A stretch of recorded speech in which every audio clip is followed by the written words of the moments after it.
అమరావతి ప్రాంతంలో ఆగిన మరో రైతు గుండె. మొన్న రామారావు, నిన్న పద్మనాభరెడ్డి. కానీ ఆ రెండు దినపత్రికల్లో దీనికి సంబంధించినటువంటి వార్త లేదు.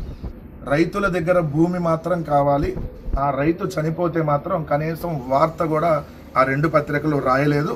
ఎంత దారుణమైనటువంటి పత్రికలు ఇవి ఒకసారి చూడండి.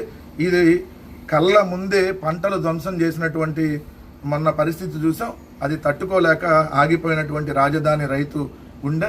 అతను ఆపరేషన్ చేయించుకోవాలంటే అతను పూర్తి డీటెయిల్స్ మీకు చెప్తే, పద్మనాభరెడ్డి అనే అతను ఉండవల్లి అమరావతి రోడ్లో 1 ఎకరం 40 సెంట్ల భూమి ఉంది. ఆ భూమి ల్యాండ్ పూలింగ్లో పరిధిలో ఉండడంతో ప్రభుత్వం ఈ మధ్యకాలంలో బలవంతంగా భూసేకరణ చేసింది. ఈ భూమిని అమ్ముకోవడానికి కూడా అవకాశం లేదు. పద్మనాభరెడ్డికి 4 ఏళ్లుగా కిడ్నీ సమస్యతో బాధపడుతూ డయాలసిస్ చేయించుకున్నాడు. ప్రభుత్వం బలవంత భూసేకరణ నోటీసులు ఇప్పటి నుంచి ఆయన మరింత కుంగిపోయారు. ఆయనకి ఉచిత వైద్యం అందిస్తానని హామీ ఇచ్చినటువంటి కూటమి ప్రభుత్వం ఆ హామీని కూడా నెరవేర్చలేదు. ఎందుకంటే అంతకుముందు రాజధాని ప్రాంతంలో ఉచిత విద్య, ఉచిత వైద్యం అని చెప్పి హామీలు ఇచ్చారు రైతులకి. అది లేదు. అతనికి ఆపరేషన్ చేయించుకోవడానికి డబ్బులు లేనటువంటి పరిస్థితుల్లో ఉన్నాడు.